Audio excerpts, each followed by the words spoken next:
The Lord be with you. A reading from the Holy Gospel according to Luke. At that time, Jesus came to Jericho and intended to pass through the town. Now a man there named Zacchaeus, who was a chief tax collector and also a wealthy man, was seeking to see who Jesus was. But he could not see him because of the crowd, for he was short in stature. So he ran ahead and climbed a sycamore tree in order to see Jesus, who was about to pass that way. When he reached the place, Jesus looked up and said, "Zacchaeus, come down quickly, for today I must stay at your house." And he came down quickly and received him with joy. When he saw this, they began to grumble, saying, "He has gone to stay at the house of a sinner." But Zacchaeus stood there and said to the Lord, "Behold, half of my possessions, Lord, I shall give to the poor, and if I have extorted anything from anyone, I shall repay it 4 times over." Jesus said to him, "Today salvation has come to this house, because this man too is a descendant of Abraham. For the Son of Man has come to seek and to save what was lost." The Gospel of the Lord.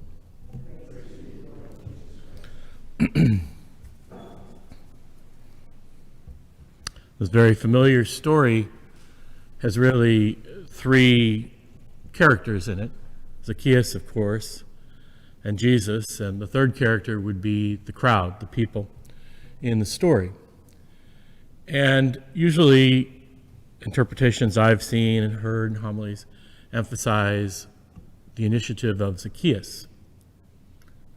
But I'm not sure he's really the one that takes the initiative. He does climb the tree, which was apparently highly unusual for someone of his position to climb a tree like a child. But we don't know why he climbed the tree. All it says was he wanted to see who Jesus was. It doesn't say he was seeking conversion. It doesn't say he was seeking a change in his life. It didn't say he even knew that Jesus was the teacher. It was perhaps just curiosity. We'll never know what his motivation was, but it may have been as simple as, who's this guy everybody's talking about? And I want to see who he is. It's really Jesus who takes the initiative. He's the one that looks at Zacchaeus and invites himself into his life. The initiative is really profoundly with Jesus, as it so often is. When we read in the Gospels, this happens all the time with encounters with people. The writer of the Gospel will say, someone comes up, a blind man, whatever, the person with this, Jesus looked at him, or Jesus looked at her. What it is Jesus paying attention to the people who come into his life in an encounter. He first of all, pays attention to them. He sees them. And it's usually followed by he loves them. Either it's written, he loves them, or he expresses for them an act of love, an act of healing, an act of acceptance. And that's what he does here for Zacchaeus. He looks at Zacchaeus and profoundly loves him with an act of acceptance, probably more profound than Zacchaeus has ever experienced in his life, of acceptance for who he is and forgiveness. Without even saying, "I forgive you," Zacchaeus must have experienced that in the acceptance of Jesus. And the third character, the crowd, it's interesting, their reaction. They don't like that. They don't like that Zacchaeus gets to be accepted, that he gets to be forgiven. They don't want to allow Zacchaeus to change. They don't want Jesus to love Zacchaeus. They'd rather things stay the same. They want to ostracize him.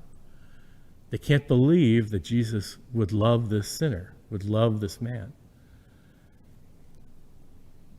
So the take home, I think, for us is a couple things.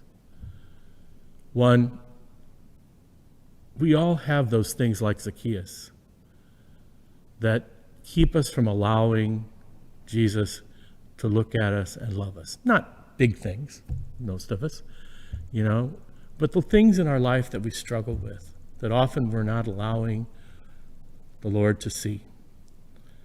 And the take home for us is that we can do that in our prayer in the sacrament of reconciliation, in our own asking for forgiveness, we can bear ourselves to the Lord, because all he's going to do is look at us and love us and accept us. And the other take home is our role. We can play a couple of roles here. We can be Zacchaeus, we can be the crowd, and often we're the crowd. And I think it's an invitation to us to really search our hearts. Are we willing to allow the people we struggle with to change? Are we willing, like Jesus, to look at them with love, even when it's challenging? Maybe it's not going to make us friends forever or whatever, but are we willing really to let people appear to be the graced individuals they are? They may be flawed, they may be horribly flawed, but are we willing to look at them the way Jesus looks at them, the way he looked at Zacchaeus? And we're willing to accept that people can change and they can be good. And maybe we don't have the full story. And maybe we need to say, how is God at work in them? So the story is about an invitation to us both to turn to God and to turn to our neighbor. And just at the end of that reading, which is pretty strong, the first reading from Revelation. But the Lord says, I'm at the door knocking. I'm at the door knocking. I'm looking for what is lost. I'm looking for those parts of your life that are lost, to restore them to life within you, to restore you to fullness. And so it's up to us to answer the door when the opportunity knocks.